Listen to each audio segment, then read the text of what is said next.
How many nukes are in existence right now? 12,500 approximately. And where does that number come from? How do we know Hmm. that that's the number? Yeah.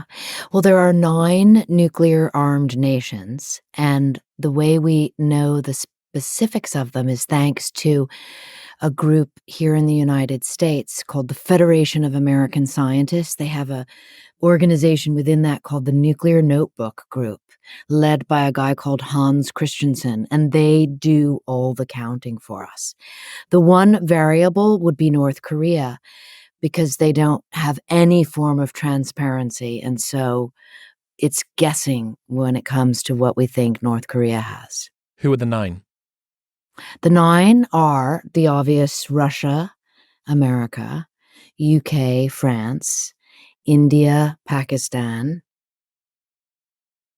China, North Korea, Israel. Australia, no? Nope.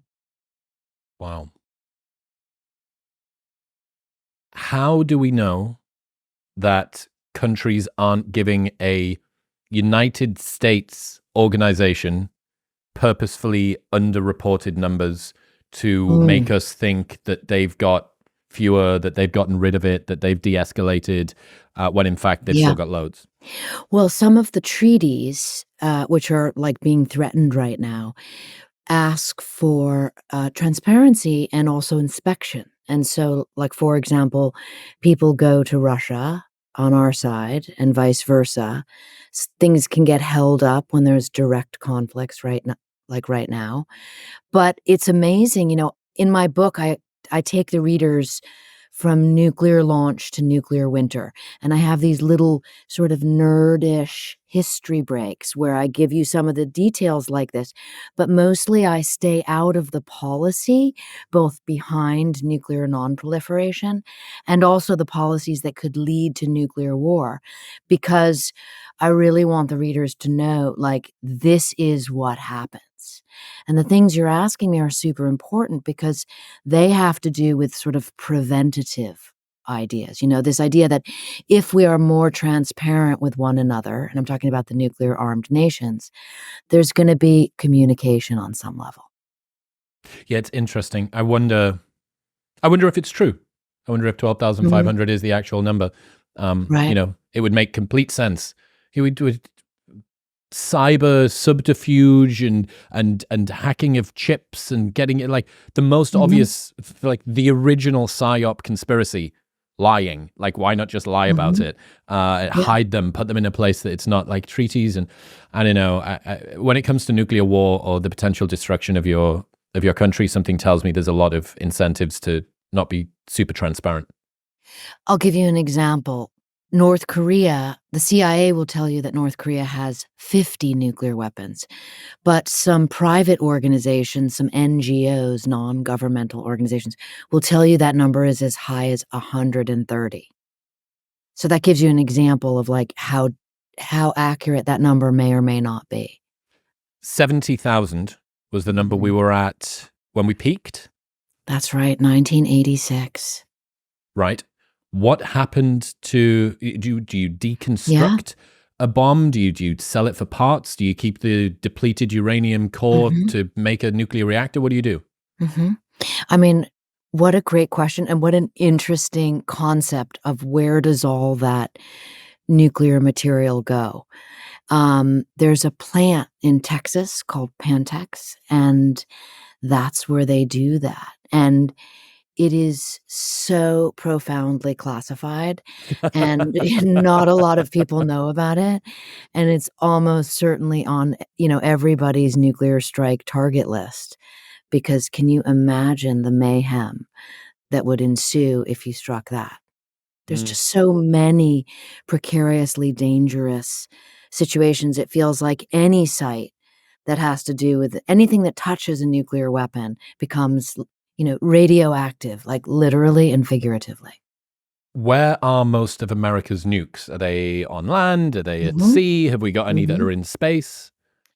Okay, so I map out the triad. America has what's called the triad, and what a great place to begin, because it's like so much of what I try to do in this book is demystify.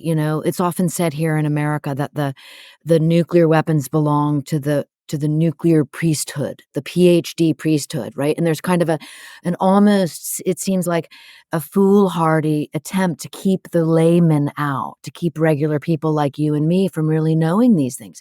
But interestingly, when you look at them, they're very simple. And because America is a democracy, a lot of our information is transparent. So, for example, the Defense Department puts out a very thick monograph, which almost no one reads. I have read, you can read, which tells you exactly these numbers, and it explains what is called the nuclear triad. And it's such an interesting place to start. And you realize actually things are easier than you think. Nuclear triad, oh, three. Okay. So we have silos, underground silos. We have a submarine force, and then we have a bomber force. And the silos, there are 400 of them across America. And believe it or not, every single one of them is targetable. Every single one of them you can locate. It used to be on an old map. Now it's GPS. Then the submarines are just crazy to learn about. I mean, they are called the handmaidens of the apocalypse with good reason. There are 14 of them. They're nuclear armed, nuclear powered submarines. Satellites can't see them. They just cruise around underwater, like loaded with nuclear weapons. Each one has as many as 90.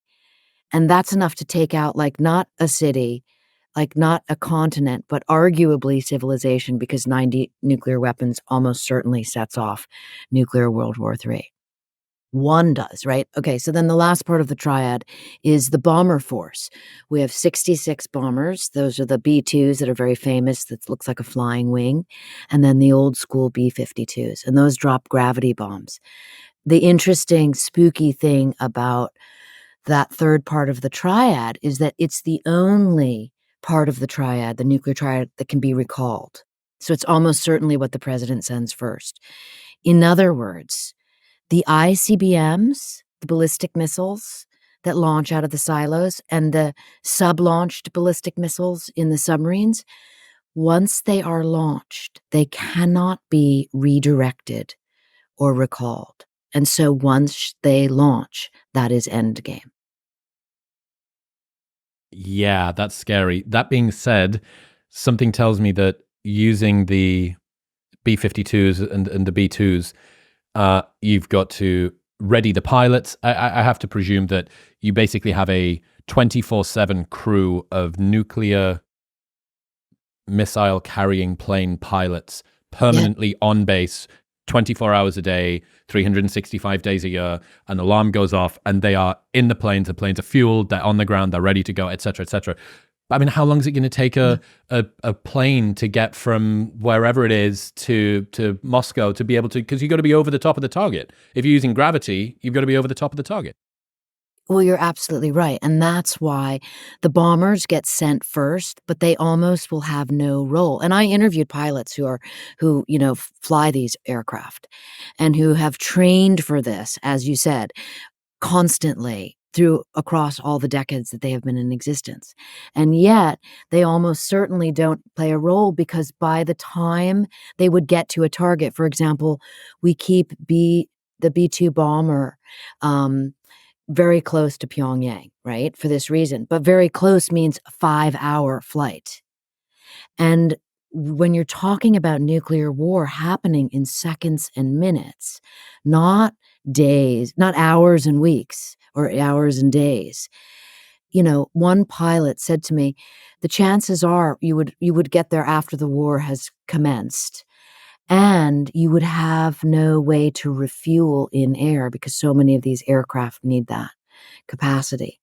So your As a refueling suicide mission. capacity. Yes, it is. They are all suicides mission. I mean, nuclear war is one big, giant suicide. You said, I saw you write about how Russian and Chinese submarines regularly sneak up to within a couple of 100 miles of the United States coasts. What was that thing about something to do with the grapefruit on the moon? Right. or something? Okay, so Michael Connor, Admiral Connor, the former commander of America's nuclear submarine force, not somebody who usually goes on the record or talks to journalists, he shared with me this stunning analogy, which is that it's harder to find a submarine under the sea than it is to find a grapefruit-sized object in space. So that's how stealthy submarines are. And yes, thank you for noticing that detail in the book because I was shocked to come across in a Defense Department budget request of all things, a map, a sonar map demonstrating the pathways of Freudian slip there, of Russian and Chinese submarines coming up along America's coast just a few hundred miles out. And that is enough to keep you up at night if all of the rest of it isn't. What are the most likely steps to a mistaken nuclear war, in your opinion? Well, missed it, right? So there's this famous quote, which I use, whereby the UN Secretary General, Antonio Guterres, says we are one misunderstanding, one miscalculation away from nuclear apocalypse. And so there is a lot of room for error, right? Where there's a lot of room for mistakes, but there's also a lot of room for the madman scenario. And that's what I use in the book, whereby a nuclear armed nation makes a rogue launch against the United States for reasons that we never know. That remains unanswered because the world ends before anyone gets that answer. But it is, according to sources I interviewed, a plausible scenario, a nihilistic madman with a nuclear arsenal. So be it a mistake, be it a misunderstanding, be it a madman, we are really on the brink of catastrophe here, which is like, I think the calling, the sort of clarion call to have all of us talking about this. Thank you for having me on your show because your show is, listened to by all kinds of people, not just policy wonks and people that seem to be obsessed with the sort of geopolitical maneuvers of everyone. Nuclear war, it's important to all of us. Well, it's not going to discriminate whether you're a policy wonk or a Mm-hmm. Defense Department person. Everybody's going to feel the impact. Okay, so Mm-hmm. someone fires a nuke. What happens from there? Take us through the timeline from button of first nuke gets pushed. Let's say that it's from North Korea and it's going to be aimed at the US. Yeah, and this is that second by second telling the ticking clock scenario that, as I was reporting the book initially, wasn't sure how I was going to actually tell the story. And then once I began to really learn the specifics of this, it became only the ticking clock scenario because, as you say, it's a sequence. It just happens. Once nuclear launch happens, it all goes from there. And so the way it begins, interestingly, is in space. And that is because the United States has spent trillions of dollars over the past decades being aware of when anyone launches a nuclear missile, when anyone launches a ballistic missile, when anyone launches a missile at all. Hang on. What's a ballistic missile? What's a give me the hierarchy. Mm-hmm. So, and it's a great question because, we hear a lot about strategic weapons versus tactical weapons, right? So tactical nukes, that's what you hear Vladimir Putin threatening now when he's talking about using a tactical nuke. That's a battlefield nuke. America doesn't even keep them. We did in the Cold War, but realized what a ridiculously bad idea it is because it means you might actually use them on the battlefield. You're just going upping the scale. You go from the mother of all bombs to the nuclear tactical weapon. A ballistic missile is a warhead loaded on a rocket that can travel. It's called an ICBM, intercontinental ballistic missile, so that it can travel from one continent to the other. And it uses, gravity in as much that it has 3 phases. Okay. It takes 30 minutes, 3 phases: boost phase, 5 minutes. Mid-course phase, 20 minutes. Terminal phase, 100 seconds. That's from a launch pad in Russia, 26 minutes, 40 seconds. From Pyongyang, it's 33 minutes. I mean, I geek out on the details and have professors of mathematics at MIT do the math for me, because you want to show how precise this all is, how specific the details are that the Defense Department works on. And so these satellite systems in space, it's called SBIRS. Again, everything's in an acronym. Space-based infrared satellite system, SBIRS.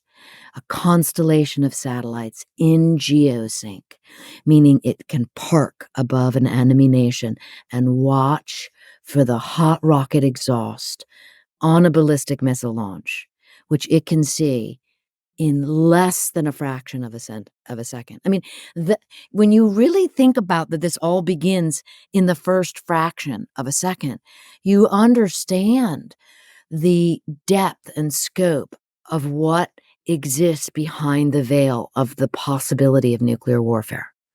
What happened? So, microseconds after the exhaust flares go off and it's not even left the ground yet, satellite detects it, presumably sends that to the US. What is the sequence of events that occurs from a Defense Department presidential perspective? Yeah. And it all happens super fast. So literally within seconds, that data in space goes to the command centers.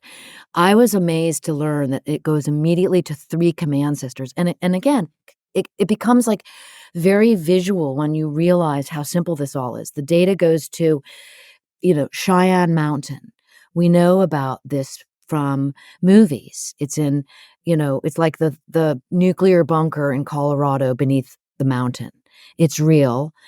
It's one of 3. The other one is beneath the Pentagon. It's called the National Military Command Center. And the 3rd nuclear bunker is beneath STRATCOM, U.S. Strategic Command. That's in Nebraska. And the way it was explained to me that made it really easy to understand, Cheyenne Mountain is like the brain. The Pentagon is the beating heart of nuclear war. And the bunker beneath Omaha, Nebraska is the muscle. And those 3 command centers with their partners in the Space Force and at various different command centers begin to interpret this data. And so it takes only 150 seconds from launch for the machines, people call them AI, I call them, machine learning, to start calculating, is that missile headed toward Moscow or Honolulu? Is the missile headed toward San Francisco or is it headed toward the East Coast? And 150 seconds later, that information becomes clear. And by then, can you imagine what has been going on in those 3 command centers and all the hundreds of thousands of people that are working on this issue? Again, behind the veil, 24/7, 365. And so it becomes simply a matter of minutes before the President of the United States is notified about all this. And that comes to me directly from 2 former secretaries of defense here in the US who are saying, this is how it works. Letting the president know that very soon he's going to have to make a decision about counterattack, about how to respond. And that sets in motion this crazy policy called launch on warning, which requires the President of the United States to launch nuclear weapons in response to a rogue attack. It's called a bolt out of the blue attack, before nuclear weapons actually hit the United States. Said differently, we don't wait to absorb a nuclear blow. We launch. And that has to do with what we just talked about, the nuclear silos. The theory is that whoever's launching at the United States will try and take out the nuclear silos. So we can't respond. So therefore we must respond, which gets you into this sort of Orwellian understanding of how Orwellian all of this is. And by the way, now I've only taken you through the first few minutes. Okay. The language that you used there, you said that the president will have to make a decision and that it is kind of the president's duty to do this launch on warning. But all of that stops at the glass floor that is the president's right finger, or him saying yes, or in the affirmative type thing.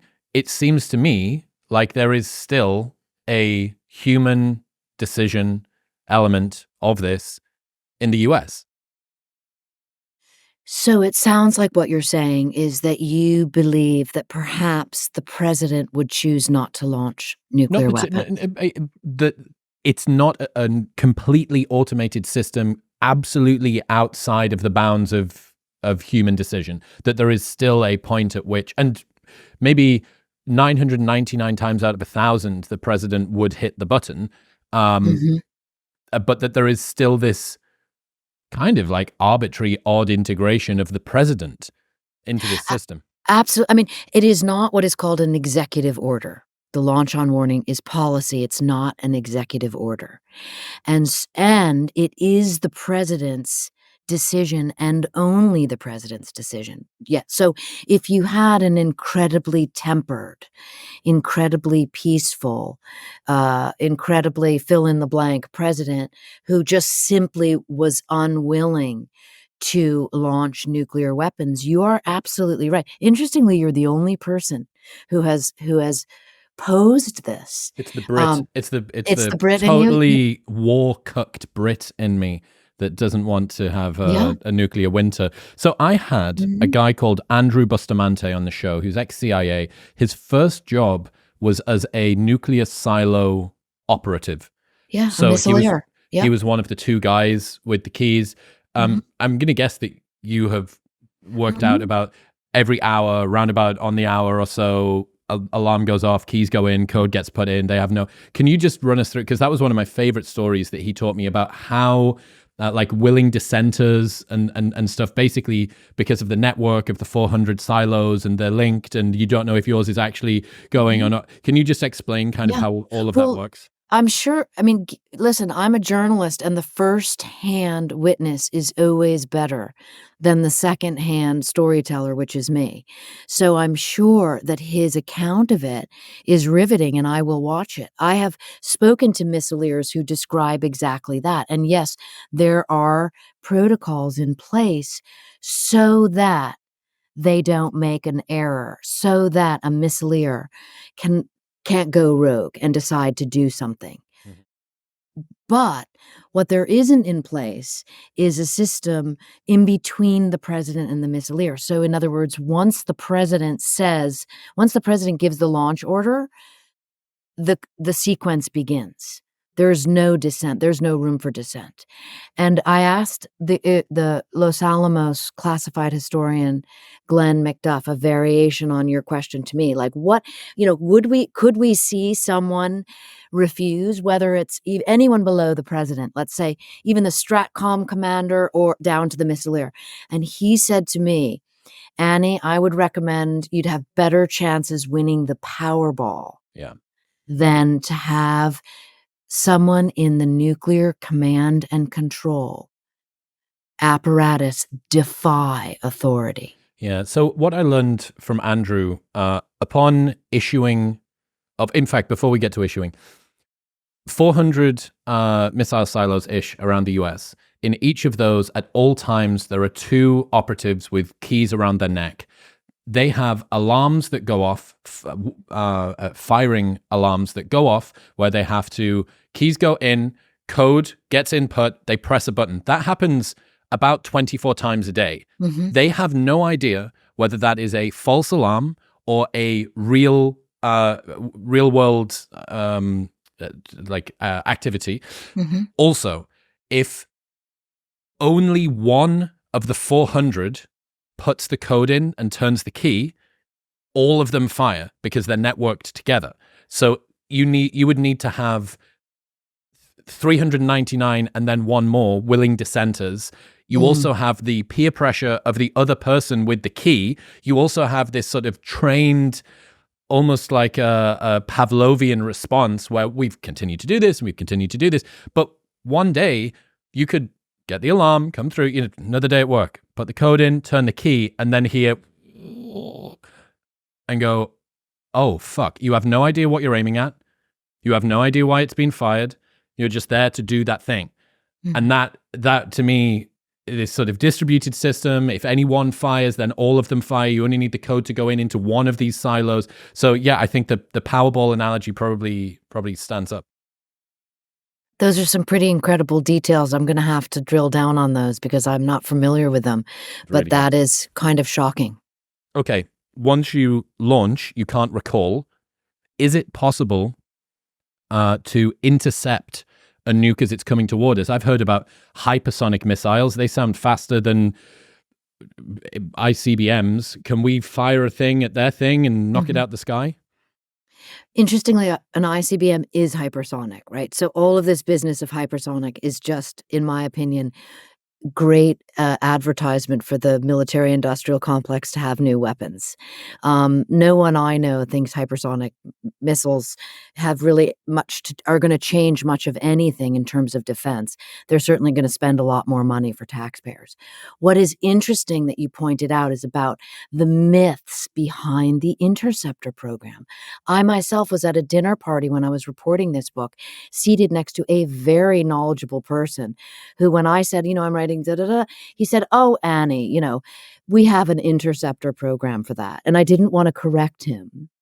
There has to be a female version of the mansplaining concept. I haven't figured it out yet, but I didn't want to correct him. I figured I'll just give him a copy of my book because that is absolute fantasy. This idea that America's interceptor system is anything like, for example, Israel's Iron Dome is just simply not true. We have 44 interceptor missiles total. 4 of them are at Vandenberg Air Force Base in Santa Barbara. 40 of them are in Alaska.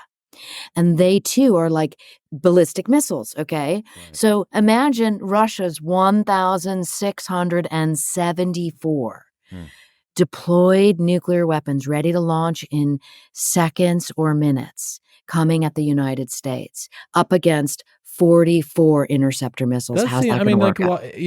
Presumably the interceptor missiles aren't under the same restriction and jurisdiction that the nuclear disarmament slowly winding down your thing consists of.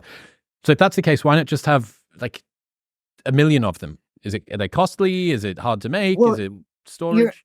You're absolutely right. And inside of them, the vehicle that takes out the nuclear warhead, by the way, is just a kinetic. There's no explosives in it. It's simply hitting. It's an object called an exo-atmospheric kill vehicle. How's that for a mouthful? Okay, and that is just simply going to collide with the nuclear warhead. One hopes.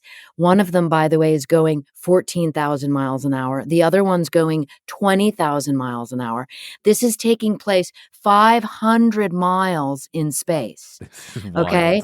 So even the Missile Defense Agency, the spokesperson there said, yes, it is like taking out a bullet with a bullet. That's their quote. Okay. And the success rate is between 40 and 55%. So to answer your question, does it really make sense for anyone to have, thousands of these on ready for launch status to maybe strike incoming war? It's madness. All of it. It's insane. And there has to be a better solution than more weapons. What do you think would be the most likely targets in the US? Is it take us through triage the targets? And this you're talking about for an enemy to attack us. Correct. Well, by all means, the Pentagon is the first and primary target. And almost everyone who I interviewed for the book said to me that it's the bolt out of the blue attack against Washington, D.C. that Washington, D.C. fears most. That has to do with the fact that it's not just that it would decapitate leadership and kill, let's say, 2 million people if you had a 1 megaton thermonuclear bomb, as I do in my scenario. But then you're setting off a catastrophe of problems having to do with what's called continuity of government. This idea that the United States government must continue functioning no matter what. Imagine, DC being decapitated. And so there's this incredible scramble that I write about in the scenario of who's in charge and getting the commander-in-chief out of Washington, D.C.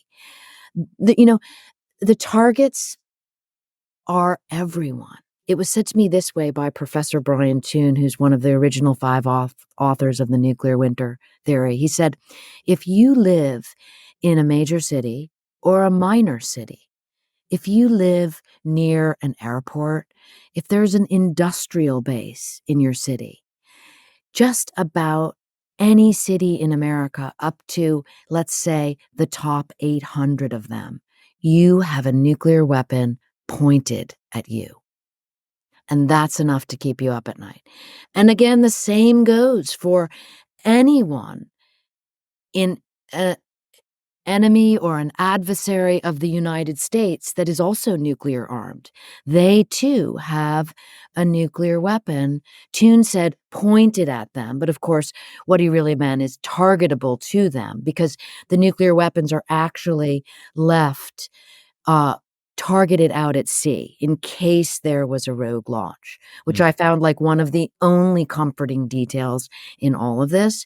And when those keys get turned, that's when the codes, the actual, coordinates are put into play. What is the protocol that the president is chilling in the White House, answering emails on the phone? Mr. President, this missile is coming toward us. Have you got any idea what the process from there is? Well, I do, because I interviewed many people around the president that would be confronted with trying to, make decisions about what happens next. So surely you would have his military advisors at U.S. Strategic Command and the chairman of the Joint Chiefs of Staff trying to get a launch order in response from him, the counterattack order. And that is something called jamming the president. And that is well known, and that is confirmed by almost all military sources, that they are very aware of the launch on warning protocols, the policy, and that's what they need from the president, because the launch order can come from him and only from him. But the most interesting sort of counter argument to that would be the primary event happening came to me from the Secret Service. From the president has a paramilitary team that is with him all the time. This is not very well known. It's called the Counter Assault Team. And they shadow him everywhere, and they are responsible, certainly in an event like this, for making sure that he is whisked out of Washington, D.C. to safety. That would be on the command of the person in charge of the president's detail, the special agent in charge, also known as the SAC. And I interviewed Lou Merletti, who is the head of the Secret Service, the director of the Secret Service. And before that, he had been the SAC for President Clinton. And he explained to me that most certainly the Secret Service would be completely at odds with Stratcom in that moment, because they would want to move the president to Raven Rock, which is, again, that sometimes mythical, command bunker outside Washington, D.C. that is very real and is actually called officially the alternate National Military Command Center, because it is where anyone left living who should have been at the Pentagon would now go in the event of nuclear war. It's about 70 miles outside of D.C., and it's a quick helicopter ride if you can get there before the EMP pulse takes the helicopter out. Are there any bunkers that can survive modern nuclear warheads? Almost none. And certainly not the ones that were built in the 1950s.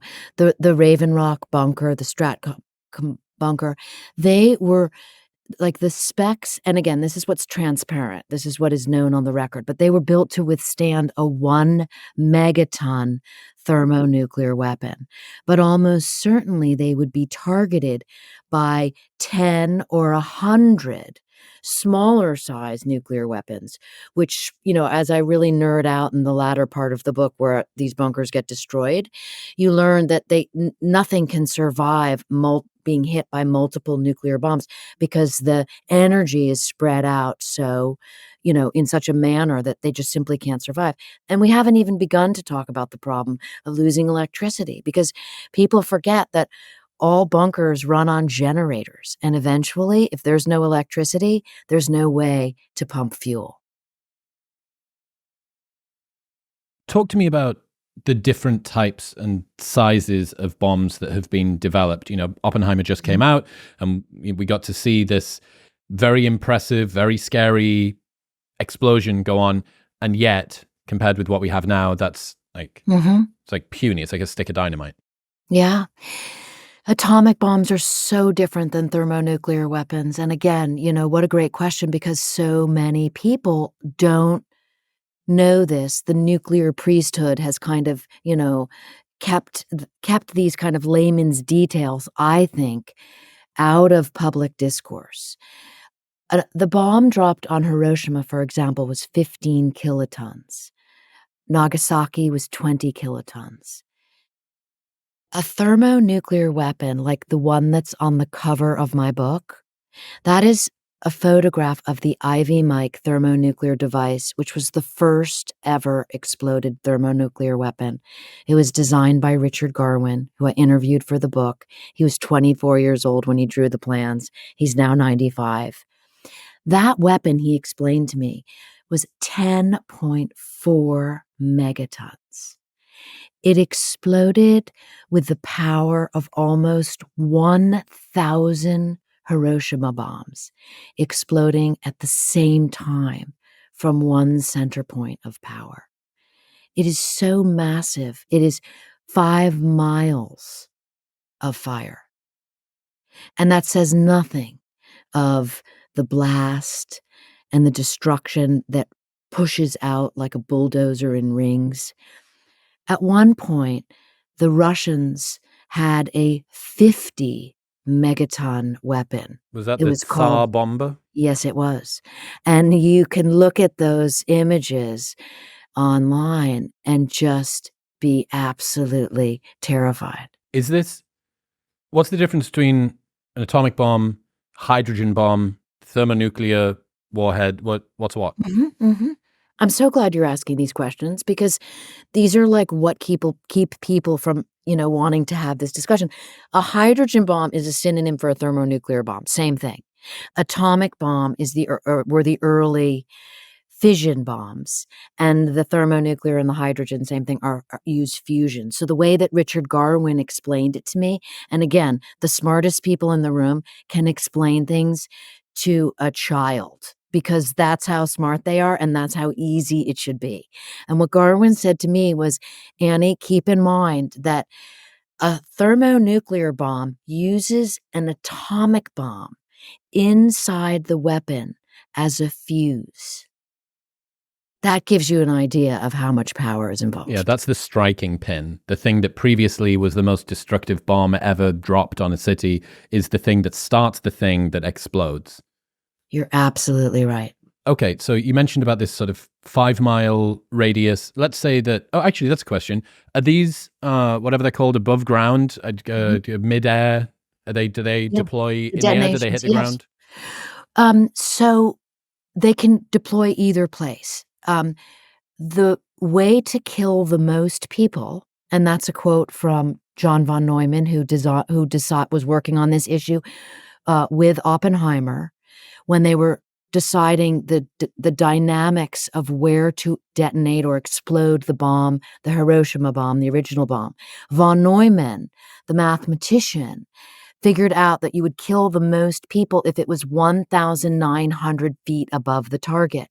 Again, what a gruesome and macabre fact. And interestingly, von Neumann was given the Medal of Honor, or I might be getting the title of the medal wrong, but some extraordinary prestigious medal from the president himself for having figured that out, which is sort of horrific when you really think about that. But that is a very specific issue about killing people, because, of course, this is a weapon of mass genocide. And if you explode it higher up, the blast will kill more people.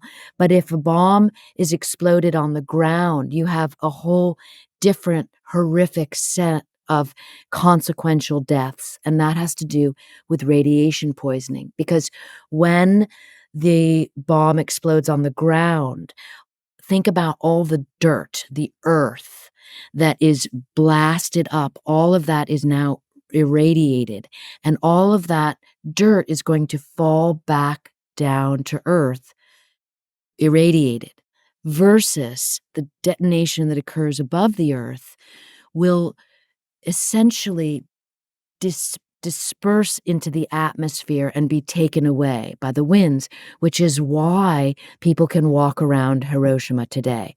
It's why you can go to the Nevada test site Oh and walk wow! around, So if right? if the Hiroshima bomb hadn't, I didn't know that it was an above air Mhm. 1,900 feet thing. Yeah.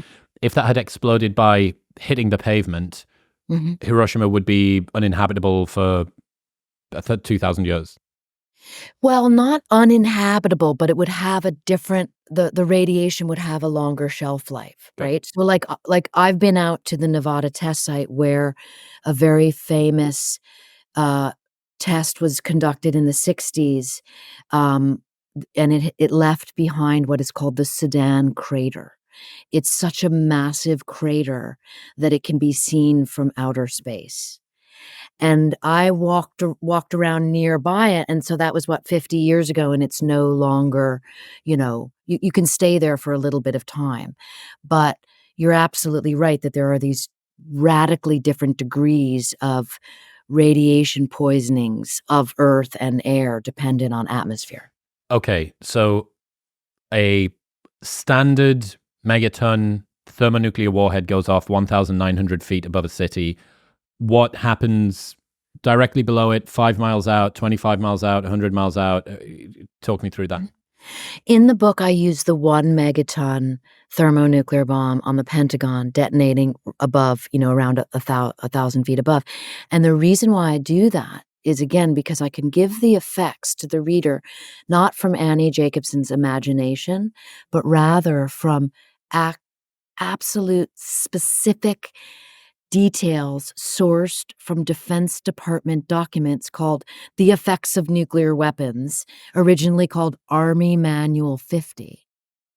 Because defense scientists have spent all these decades since the Hiroshima and Nagasaki bombs, and then through our own atmospheric testing in the Marshall Islands in the '50s, the defense scientists have been documenting with great detail what nuclear weapons do to people and things in blast areas going out. And so, to begin with, you have this thermonuclear flash of light that is 180 million degrees at its center point.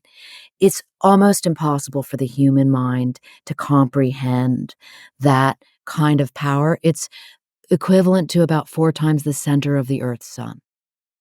And so it just in a flash sets things alight going 9, 10 miles out.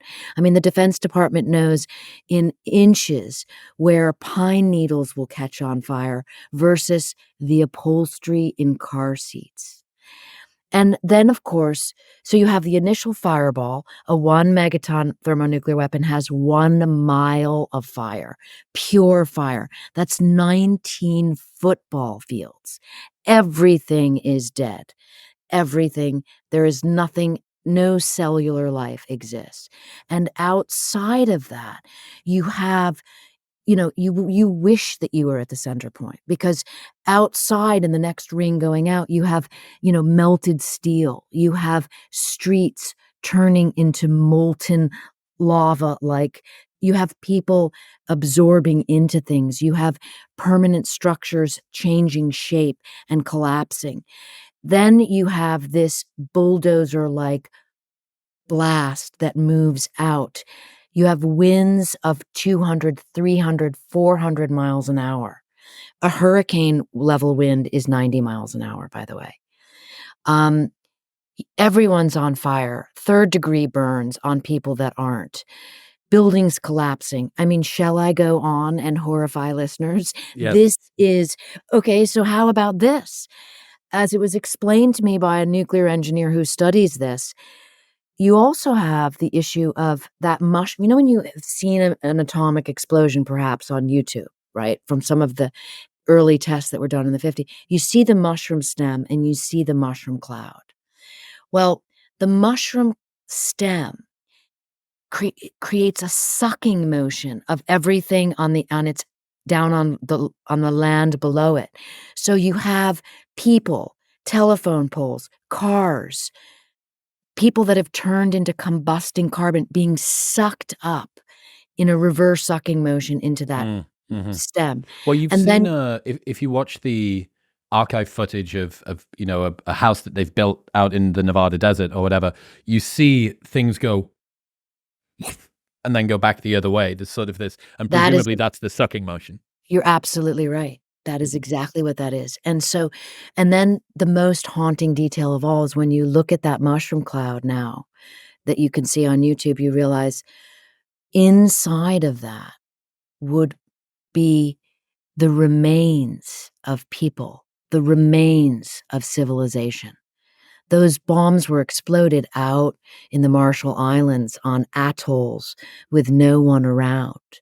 But you can imagine what would be in that cloud stem and the cloud cap if it were detonated over a city. Yeah, wow. I mean, that's pretty And that's just apocalyptic. one. That's just one. In the scenario that I propose, there's 1,000 or more that strike the United States when it's end game, 72 minutes in, and the same is over in Russia. And so that begins nuclear winter, which I'm probably jumping too fast because we haven't even Tell us gotten about nuclear winter. Well, and I jumped there because it was interesting writing and reporting this book, and it's been interesting. The book has only been out for a few days, but hearing people's reaction, because most people read it in one night, I'm told, right?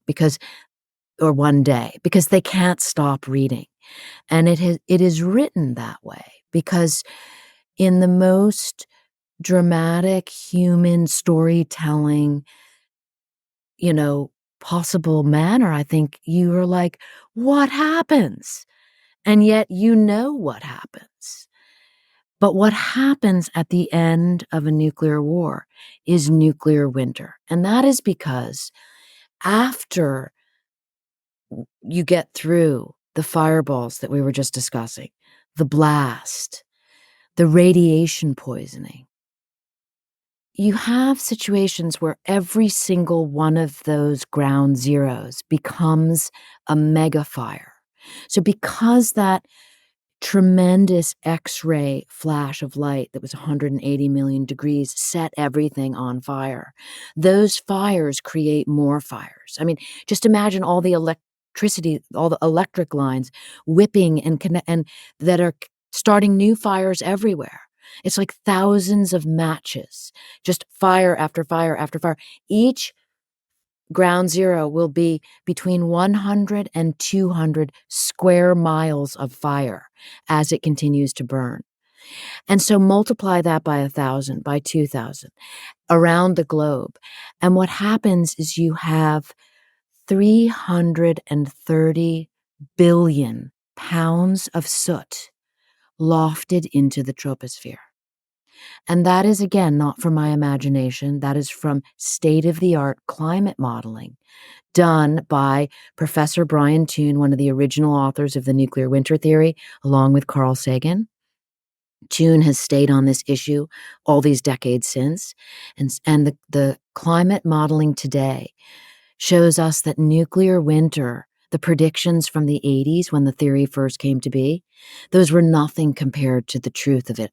That the sun will be blocked out by 70% or more from all that soot in the troposphere, and that the sun will be blocked out in that manner for between 7 to 10 years. Is that globally? That doesn't stay locally? Globally, because the wind moves. And so nations that had nothing to do with this nuclear war will be profoundly affected. And what Toon explained to me is that around the Earth, temperatures will fall as much as 40 degrees Fahrenheit. Large bodies of water in the mid-latitudes, in places like Iowa and Ukraine, the breadbaskets of the world, the large bodies of water there will be frozen over under sheets of ice for 7 or 8 or 9 years. And so agriculture will fail. And when agriculture fails, people starve to death. And that is why the number is now estimated to be 5 billion people dead after a nuclear exchange. Is that all 12,500 nukes? Is that 2,000 of them? What's the number that you need to have launched to hit 5 billion?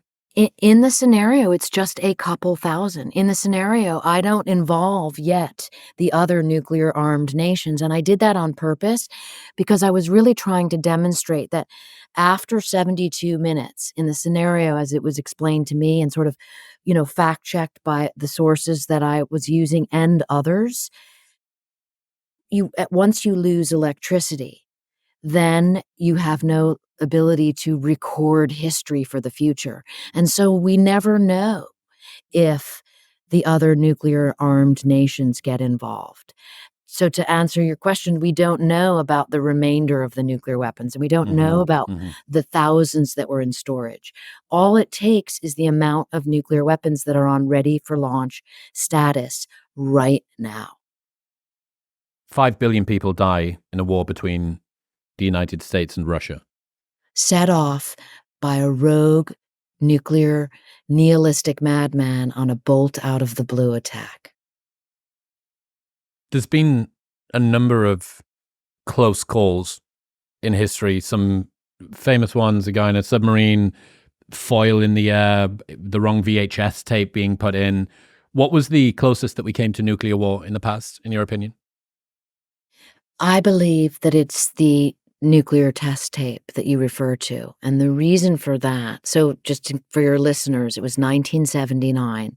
And this story came to me from a first-hand witness, former Secretary of Defense Bill Perry himself. He was on the night watch that night, the nuclear night watch.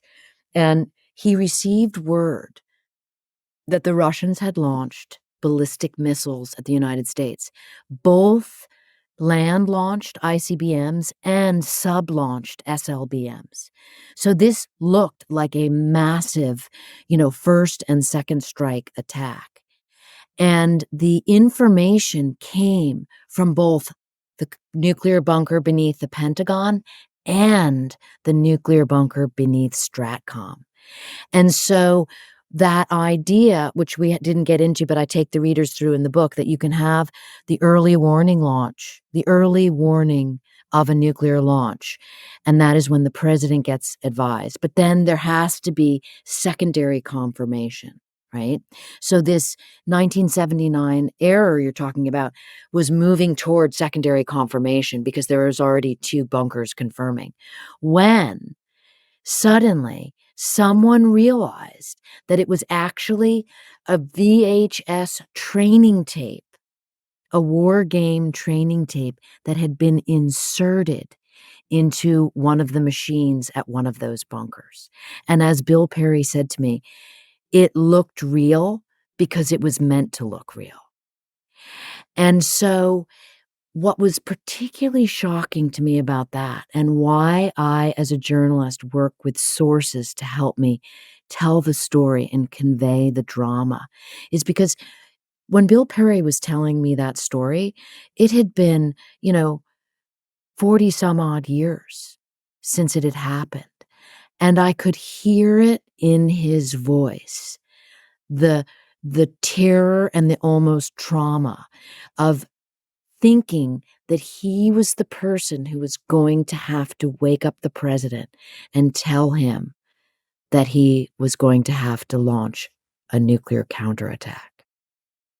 Well, who starts one of these wars, given that it's pretty obvious how it ends? Like, who in their right mind? Like, it's not just you. You're a very good journalist and writer, but, there's hundreds of people in every government around the world that's done the war games, that's played out the 5 billion people and the nuclear winter and the pine trees on fire. Why would anyone start this, given what happens?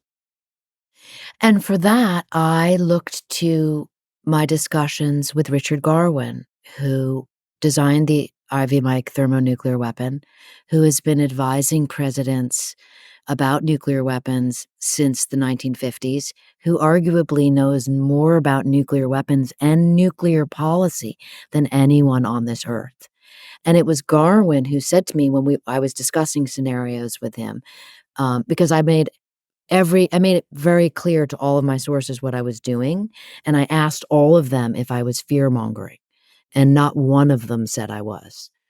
You know, former Secretary of Defense Leon Panetta said, "Annie, I agree with what you're doing. The people need to know."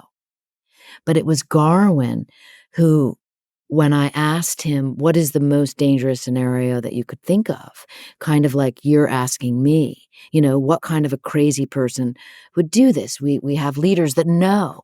And he said that his fear was one nihilistic madman with a nuclear arsenal is all it takes to start a nuclear war. What does that mean? Who is that? I would think that is the leader of North Korea today. And I believe that's who Garwin was referring to. And the reason for that is, and the reason that we're the reason that we're sort of using that individual is because North Korea is the only nuclear-armed nation that doesn't play by the rules. I mean, let's put rules in air quotes, right? But there are some rules of nuclear war, one of which is you tell people when you're going to launch nuclear weapons. And all of the 9 nuclear-armed nations do that. And when I'm saying nuclear weapons, I mean when you're going to launch an ICBM test, because you have to test your weapon systems to make sure they work. And so all nations warn one another. This is something I just learned in the book about North Korea, by the way, when I was reporting it, that, for example, during the Ukraine war, Russia they canceled a test that they had already had on the books.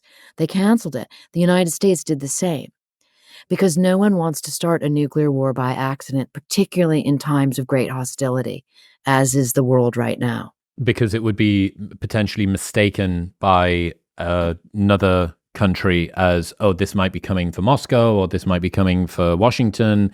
What they don't know is it's going to land in the middle of the North Atlantic and it's just a test.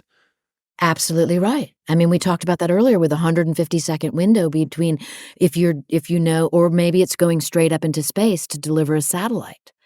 So North Korea, I learned from the North Korea experts here in the United States, does not announce any of its missile tests. And since January of 22, they have launched 100 missiles unannounced. Now, I have spoken to the individuals who have to run these systems, are in these bunkers. Do you know what? Imagine what must go on in those first 150 seconds every time North Korea launches And that's a weapon. happened once a week for the last 2 years. It's happened 100 times. So I guess since 2022, right? That is reckless. And that is why in my scenario, North Korea launches the bolt out of the blue attack because they are not playing by the rules. To them, the rules don't exist. I asked one of the experts, why do they do that? To show that they have power, to demonstrate that they are outside the norm, to demonstrate that they are menacing and will do what it is they choose to do. It's so infantile. It's so juvenile. You think about North Korea, it's such a stupid, petty, idiotic system. It's so immature. I mean, yeah, it's just as well that the citizens of that country don't know just how stupid the people that are running it are. Because if they did, I think they'd be even more ashamed of the country that they live in. But okay, so moving forward, what do you want to have happen? Have you considered what a safer world would look like? Is de-escalation realistic? We went from 70,000 to 12,500 reported. Should we continue to dial that down? Is there more policy that needs to be in place? What do you want to have happen in future? Well, that's the Reagan reversal that we touched upon a little bit earlier, right? I mean, you think about me as a high school student watching the day after the ABC miniseries, a fictional story of war between Russia and America, a nuclear war between those two countries. Terrifying, horrifying, 100 million people watched it. But so did one very important American, Ronald Reagan. And he wrote in his presidential memoirs that he was greatly depressed after watching that. And he, as a result, because remember, you're too young to remember, but Ronald Reagan was a hawk. He was pro-nuclear weapons. He was working on SDI, also known as Star Wars, to put nuclear weapons in space. He believed in American supremacy through American nuclear power, nuclear might. And after watching the day after, he changed his mind. And that famously is known among DC insiders as the Reagan reversal. And that is why the world went from 70,000 nuclear warheads to the 12,500 we have today, because he reached out to Gorbachev to communicate. And so that's the answer to your question, I believe, is called communication. It's called, it doesn't make any sense to have such animosity, to have such enmity toward, anyone really, but certainly not your nuclear armed adversaries, because what is really the worst case scenario as a result of all that? Well, read Nuclear War scenario and you will see. And so people may say, oh, Annie, it's pansy-ish of you. It's so naive to think that communication can get us out of the tree. But I believe that to be true. I really believe that if a subject as significant as, human existence is discussed openly among people, then ultimately that issue rises to the top and you start having people in positions of power like Gorbachev and Reagan once were to make changes. Is it possible to still watch that series that you're talking about? Is that on Yeah. YouTube or anywhere? You can see it on YouTube. What's it called? Absolutely. The Day After. Okay. And by the way, after the Reykjavik summit, the Reagan White House called the filmmakers and said, you guys had something to do with this. Wow. Annie Jacobsen, ladies and gentlemen. Annie, it's macabre, apocalyptic, but pretty important, I think. I'm a massive, I have for a very long time had a big concern about existential risks. And the fact that nuclear war isn't a classic existential risk, permanent, unrecoverable collapse, it's miserable and no one wants to go through that. And war is, it can be done in a way which is a lot more targeted. So I really appreciate all of the work that you've done. The book's fantastic. Where should people go? They want to check out more of the things that you do online. My books are sold everywhere. And I read the audio of my audiobooks, which I'm told makes it a little bit easier. Well, you've got a fantastic voice. So yeah, I imagine it does. I really appreciate you. I can't wait to see what you do next. Thank you for joining me. Thank you so much for having me. If you enjoyed that episode, you will love a selection of the best clips from the podcast over the last couple of months, and it's available right here. Go on. Give them a watch.